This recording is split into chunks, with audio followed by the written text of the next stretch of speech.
melaksanakan karena aku nggak punya salinannya. Nanti bukti-bukti ini semua diberikan di saat kemana Pak? Jadi harus jawab apa yang tidak sama menyatakan kalau nggak mau terima. Perlu saja jadi kita untuk sekarang saya bisa dibahas substansi perkaranya. Saya nggak dapat panggilan selesai. Ada bukti Pak. Dari kantor pos ada, by WA ada. Ada itu. Saya minta kok. Sambutannya nggak diberi. Saya minta surat teguran tidak ada. Ada. Surat teguran pertama, kedua, ketiga, pernyataan tidak puas tidak ada. Oh, silahkan. Berarti ini pemalsuan dokumen. Proses pemberian surat pemecatan ya Bu ya? Pemberhentian dengan hormat, bukan atas permintaan sendiri, kira-kira seperti itu. Itu gimana itu maksudnya? Artinya kan, maksudnya dia diberhentikan menjadi seorang PNS. Itu berdasarkan hasil dari tim rapat penegakan disiplin berdasarkan PP 94 tahun 2021 tentang disiplin ASN atau disiplin PNS. Ya, apa aja yang dilakukan oleh beliau itu? Mungkin Bapak tadi sudah mendengarkan ada 19 poin pelanggaran dan kewajiban. Di kewajiban ada yang tidak dilakukan, di pelanggaran ada juga yang tidak dilakukan. Nah, jadi istilahnya setelah ini kemarin ada muncul bahwa telah terjadi ketidakkondusifan di puskesmas harian oleh tim penegakan disiplin telah melakukan mediasi ya, awalnya mediasi, kenapa bisa terjadi seperti itu. Tapi setelah ada sampai ke tim penegakan disiplin, itulah hasil yang dilanggar, ada kewajiban, ada pelanggaran. Yang dimaksud dengan pemberhentian dengan hormat ini apa maksudnya? Pemberhentian tidak hormat itu artinya bahwa dia diberhentikan bukan karena berhubungan dengan pelanggaran-pelanggaran yang berhubungan dengan hukum, misalnya dengan kejaksaan, dengan polisi, tapi ini murni berhubungan dengan tentang disiplin PNS, gitulah maksudnya. Tadi Ibu sempat menyebut ketidakkondusifan itu apa rupanya yang dilakukan, mengacaukan kan dokter Wilmar ini? Iya, indikatornya apa? Itulah tadi butir di butir A yang dilanggar itu sampai ada 11 poin. Apa aja itu bisa dilihat? Nanti boleh dilihat di keputusan itu, tapi karena dia tidak menerima, boleh nanti kita berikan gambarannya, poin-poinnya saja. Kalau kalimatnya kan boleh nanti dicari di menurut kabarnya bahwasanya sempat viral ya, Dokter Wilmar melakukan suatu pengungkapan kasus sehingga berbuntut ke urusan kepolisian. Artinya beliau Dokter Wilmar ini melakukan pengaduan laporan polisi ke Polda.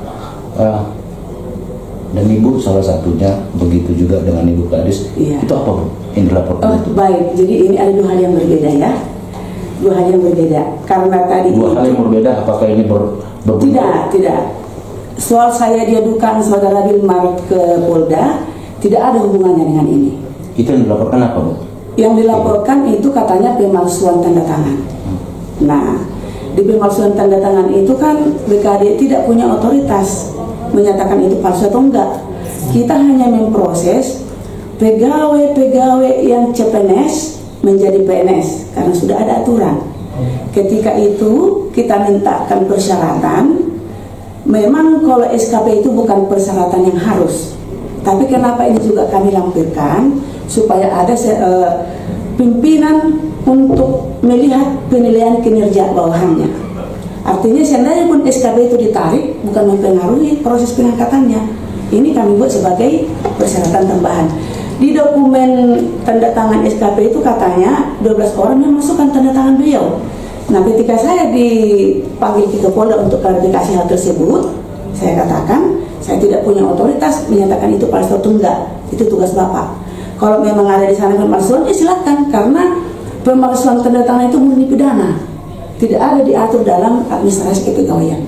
Di beberapa pemberitaan juga kan kita baca bahwa ya yang bersangkutan pernah menyampaikan surat permohonan cuti. Oh bagus ya. Ya. Lantas ada panggilan dari pihak BPKSDM untuk mengklarifikasi tanda tangannya. Pertanyaannya, apakah di BPKSDM ini ada ahli forensik tanda tangan? Bukan kita sampai ke forensik ya. Kita belajar dari kesalahan yang salah. Ketika mengajukan cuti itu saya lihat ada sampai 8 lebih. Memang ada yang membidangi di sini. Contoh begini, jangan dulu ke situ. Kalau memang saudara Wilmar benar-benar melakukan itu semua, apa salahnya membuat pernyataan? Ya, karena yang saya mintakan, memang biasanya harus seperti itu. Jelaskan atau bagaimana? Saya untuk memayungi diri saya, karena saya belajar dari kasus dia mengadukan kami ke Polda tentang pemalsuan tanda tangan. Di Polda ditunjukkan sama saya 3 jenis tanda tangan yang berbeda di Polda. Sementara di meja saya ada 9 dengan nama Wilmar semua. Saya harus payungi diri saya. Ketika suatu nanti dia mengatakan sesuatu hal, itu BKD memproses izin cuti, padahal bukan saya tanda tangan. Sama siapa saya mengadu? Akibatnya saya buat pernyataan sederhana. Sederhananya bahasanya begini. Walaupun tanda tangan ini berbeda-beda, namun saya melakukan itu. Titik tanda tangan. Bukan ada lagi apabila di kemudian hari tanda tangan ini ternyata dipalsukan, bertanggung jawab secara hukum. Tidak ada. Kalau memang dia melakukan itu, apa takutnya? Kutanya dulu balik sama Bapak. Ini birokrasi, ini dinas. Tidak boleh sembarangan mengganti-ganti tanda tangan, bukan masukannya. Kita harus tidak boleh kita mengatakan itu palsu, bukan. Saya juga mengatakan bukan palsu. Bukan saya katakan itu palsu. Kenapa berbeda-beda? Karena ini birokrasi, Pak. Akibat dari surat cutinya itu nanti dia mendapat hak-haknya. Oke Bu, ada yang mau kita tanya. Tadi ada kita dengar pelanggaran-pelanggaran yang dilakukan oleh Dr. Wilmar itu terkait dengan puskesmas harian. Sekilas tadi saya dengar dari luar ada di situ pengangkatan entah apalah barang-barang apa seperti itu Bu. Nah jadi yang mau kita tanya seperti ini Bu.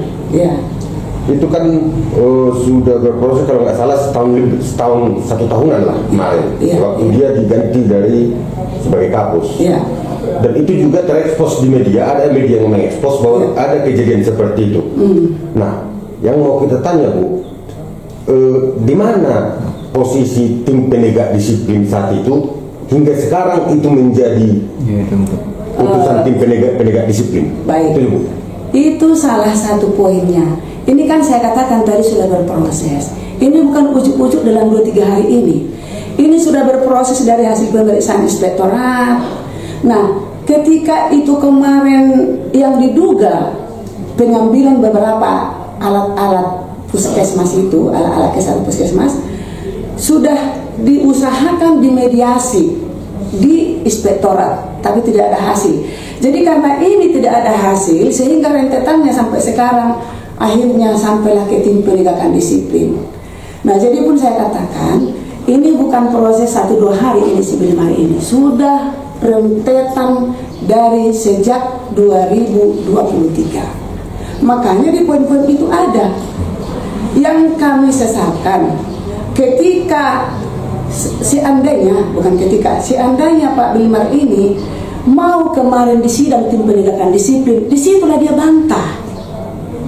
Karena waktu sidang itu semua bukti itu ada. Poin 1 ini buktinya, poin 2 ini buktinya, poin 3 ini buktinya.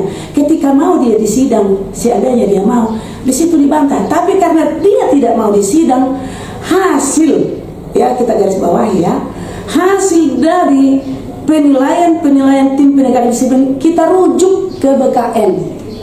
Ya, ibaratnya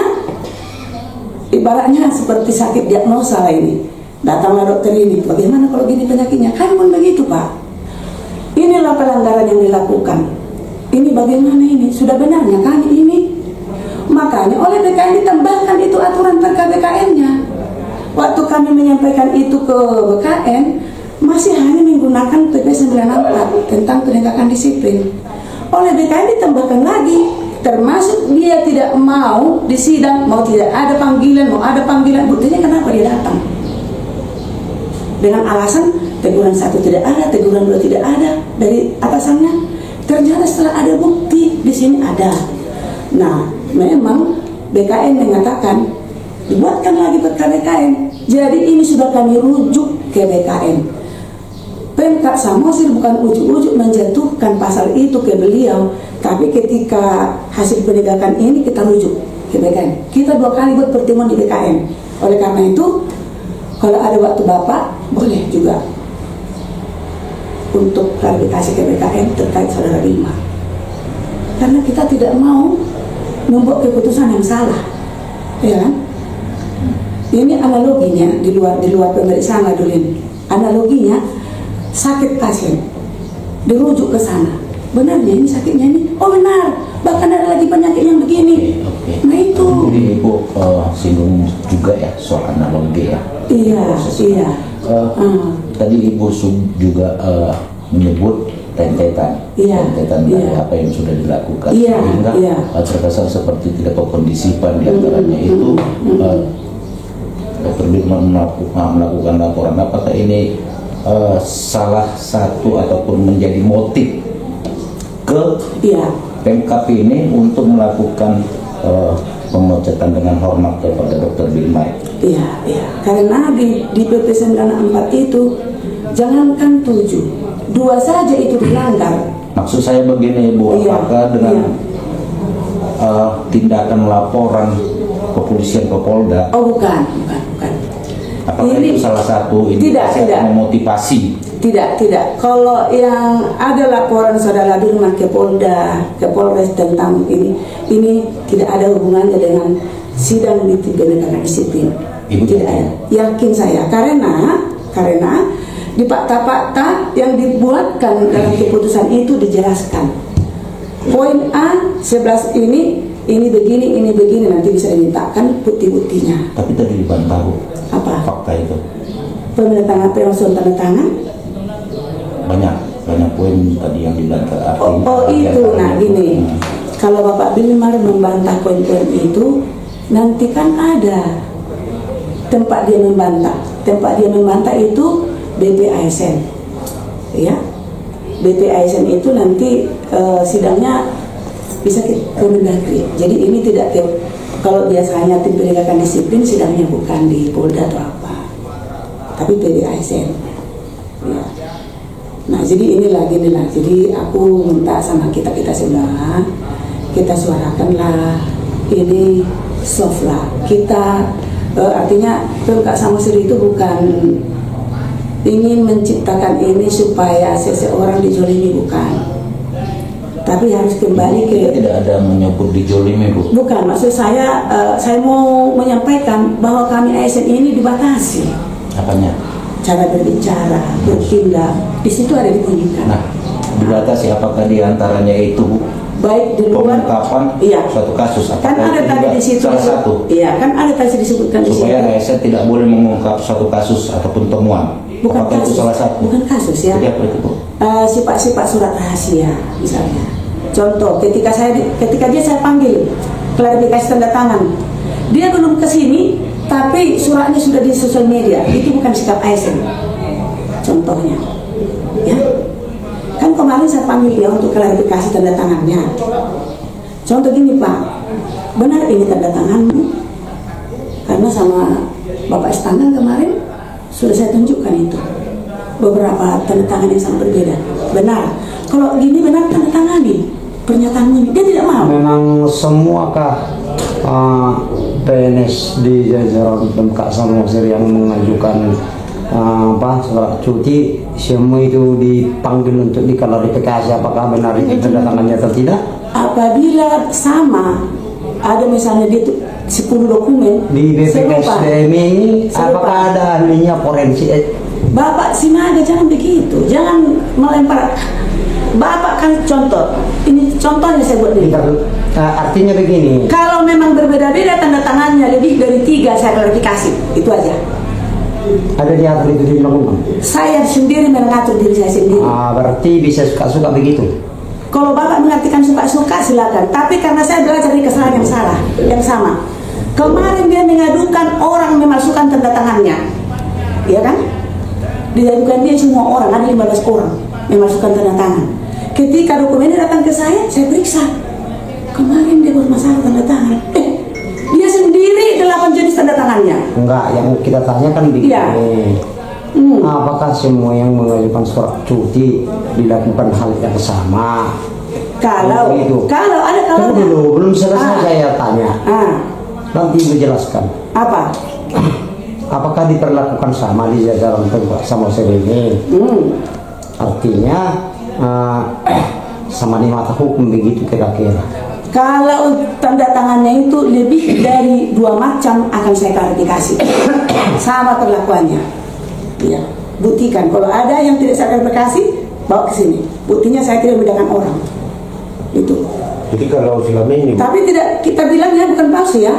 Saya tidak ada mengatakan itu palsu, hanya klarifikasi.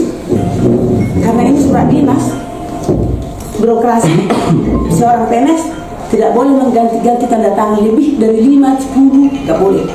Tadi izin Bu, tadi kan Ibu ada menyebutkan bahwa itu ada 9 tanda tangannya, diduga lah katanya dokter Wimar. Iya. Nah, tadi Ibu juga sampaikan bahwasanya kalau 1, 2 atau 3 surat-surat itu yang menyangkut tanda tangan berbeda, saya akan proses. Jadi dari 9 yang udah selama ini Ibu pegang, apakah sudah ada teguran kepada dokter Wimar? Itu maka saya klarifikasi dia. Tapi dia berkata sebegini saja. Kalau sudah saya ajukan, berarti saya yang buat. Bubuhkan tanda tanganmu. Karena ini nanti suatu saat berafiliasi, suatu saat ya, kita harus jaga-jaga. Ada buktinya, ini saya minta tanda tangannya. Sama perlakuan saya kepada orang-orang yang dituduh melakukan tanda tangan, saya minta. Saya tidak ada yang masukkan tanda tangan, saya minta, saya pegang itu. Berarti yang apa dari 9 tanda tangan itu udah sah gitu? Iya, nama asli sah, tidak ada fotokopi itu. Tapi itu di luar dari ini ya, beda konsep. Karena Bapak tadi bertanya, kenapa itu tidak saya proses. Jadi ketika harusnya itu saya proses, kalau dia mau membutuhkan itu, saya sendiri ada contoh. Kalau aku tanda tangan, saya takut belum tanda. Manang nahong mali usukun itu emang maluhur mali kini sapundu hadir mau penyawa. Kalau kita kembali ke ingin kita jujur ya dan bertanggung jawab apa yang kita buat, apa rupanya salahnya di tanda tangan itu? Bukan ada di situ saya bukan ini palsu, bukan. Kita tidak ada di situ palsu. Apa diklarifikasi kalau tidak ada kecurigaan ataupun dugaan bahwa itu contohnya palsu? Ya. Menjaga saya ketika suatu saat dia mengungkap itu bukan tanda tangan saya tapi diproses. Ya, kita tidak tahu lagi mindset orang Pak. Dengan keadaan seperti ini saya harus hati-hati. Maksudnya mindsetnya Dr. Wilmar ini? Oh loh, itu dah. Anak-anak sahabat bagaimana? Ikon au nama memagari diriku. Ya, ini pun di tim pegawai disiplin saya tidak ada pemeriksaan mereka enggak. Kenapa saya terlibat di sini? Karena secara eksofisio jabatan itu tertuang di tim pendidikan disiplin. Jadi semua orang yang tertuang di SK tim pendidikan disiplin itu tanda tangan tentang sipil semua. Satu lagi Bu, tadi kan di dalam saya kan juga di dalam. Itu poin-poin yang dibacakan oleh Dr. Wimar. Itu kan seharusnya kan dibaca oleh panitia yang ada di depan. Enggak seharusnya. Tidak seharusnya. Enggak, karena sudah diatur penyerahan SK. Nah, jadi poin-poin itu aturan yang dilanggar itu waktu sidang. Tapi karena dia tidak mau, kami tuangkanlah itu. Kalau dia keberatan dengan itu, silakan dilakukan. Kemana dia akan mengadukan keberatannya. Tapi bukti-bukti dukung itu akan kita berikan nanti kalau ini sempat sidang itu. Artinya yang tadi dibacakan oleh Dr. Wilmar tadi di dalam itu memang udah sah yang dilakukan dari dulu. Ada, semua buktinya sama kita. Ada. Dan itulah pesan dari BKN. Semua daya dukung di keputusan itu harus ada. Apakah itu berupa WA, apa itu video, apa itu foto, ya, semua ada. Lengkap semua. Ada lengkap semua. Dan orang yang terlibat di situ kesaksiannya ada. Satu lagi Bu, tadi kan Dr. Wimar tadi juga merasa keberatan tadi untuk menandatangani. Iya. Karena dia tidak menerima salinan poin-poin kesalahan. Iya. Itu kalau boleh kita ketahui, kalau andai kata itu ditandatangani sah tidak tuh ketika dia tidak ada menerima itu? Tidak diterima pun itu ada opsi lain. Karena KPA kita, KPA 4 kita, keterangan tentang diri pribadi kita kan ada di kantor ini, alamatnya jelas. Nanti sudah kami tuangkan dalam berita acara telah dipanggil tapi tidak mau menerima dengan alasan dia tidak melakukan poin-poin tersebut. Nah, itu nanti berita acara kita. Kemudian kami serahkanlah putusan itu melalui pos. Tapi izin Bu, ini tadi kan Dr. Imam keberatan ini, menandatangani keberatan karena dia tidak menerima salinan poin-poin. Iya. Gitu. Jadi kan sempat beliau meminta. Iya. Tetapi pihak dari yang di depan tadi sana tidak memberikan. Nah itu macam mana? Nah, nantinya ketika dia tidak menerima SK ini, kami kirimkan melalui pos. Bukan alasannya gini. Yang mau saya maksudkan, kenapa dari pihak yang di depan tidak menyerahkan salinan itu kepada Dr. Wimar? Itu tadi kan kita serahkan, tapi itu kan poin-poinnya saja Bu. Sama itu di berita acara penyerahan itu sama isinya dengan SK. Jadi SK-nya itu pun itu tertuang. Enggak, yang kesalahannya yang tadi. Oh, enggak lagi. Karena begini, itu kan berproses di saat sidang penegakan disiplin. Nah, jadi ketika ini nanti tidak puas dia dengan ini, nanti kan sidang lagi. Kan? Di situ dari kami serahkan. Nah, bukan di sini Bu ya? Enggak lagi, di sini kan bukan sidang. Tadi kan kita hanya penyerahan SK-nya. Bu, kalau untuk soal surat keputusan Bupati Samosir ini untuk pemecatan terhadap Dr. Wimar itu seharusnya ditandatangani Bupati atau Sekda ya? Bupati. Tapi di sini ditandatangani oleh Sekda atas nama Bupati, itu bisa dijelaskan sedikit? Enggak, tadi Bupatinya itu. Mungkin hanya panggilannya aja, penerimaannya itu Sekda sama Bupati. Ditandatangani oleh Bupati. Iya. Nah ini kan apakah boleh Bupati melakukan pemecatan, mutasi dengan atau yang lainnya? Ini kan tapam juga deh. Enggak, ini beda hal. Beda hal. Yang diperkenankan yang bukan. Atau ada payung hukumnya Bupati boleh melakukan mutasi, melakukan pemecatan dan yang lain sebagainya. Mutasi boleh. Yang tidak boleh Bupati yang melakukan sekarang berdasarkan PKPU dan Undang-Undang 10 tahun 2016 pengisian jabatan. Jabatan mulai dari eselon 4, eselon 3, eselon 2 itu tidak boleh. Jabatannya kalau pemecatan bisa, karena disiplin ini kan artinya penegakan disiplin ini kan tidak ada diatur dalam PKPU. Sementara Pak Bupati tidak boleh mengisi jabatan berdasarkan PKPU, itu pun berdasarkan Undang-Undang 10 boleh asal ada persetujuan dari Mendagri. Iya, jadi tidak ada yang salah. Jadi kalau kasus yang seperti ini Bu, dari tim penegakan disiplin kabupaten kita, beberapa kasus yang seperti ini. Kalau dalam masa jabatan Pak Pandiko masih yang ini. Kalau yang sebelumnya ada Bu? Ada, waktu zaman Pak Rabidin ada itu Ricardo apa ya? Ada dipecat itu. Ada datanya sama kita. Terkait penegakan disiplin juga Bu? Iya, ada, nanti boleh saya tanya, saya kasih ada nanti. Ya. Dan ini pun ada agenda kita mau melakukan seperti ini lagi untuk 3 orang setelah yang ini. Iya, karena masih dulu kita rujuk lagi ke BKN, belum turun dari BKN, PNS juga. Itu apa motifnya? Itu mengenai kehadiran. Absensi dia. Kalau boleh kita ketahui Bu, kalau boleh itu instansi mana kira-kira? Belum, nantilah. Karena kan kita pun sedangkan sudah memberikan putusan, kita tadi kan rahasianya tertutupnya tadi kan itu. Nah, jadi ini penjelasan saya, kalau ada yang kurang-kurang mohon di skip. Kadang kalimatnya tadi kurang runut karena kita tiba-tiba ini ya nggak ada persiapan. Tapi intinya yang kita lakukan ini adalah amanat dari PP 94 dan PKBKN, amanat undang-undang atau peraturan lah, ya, bukan ada unsur lain yang diselahkan menang menjauhi, tidak, supaya kita saling satu pemahaman jangan ada yang framing atau menggiring opini.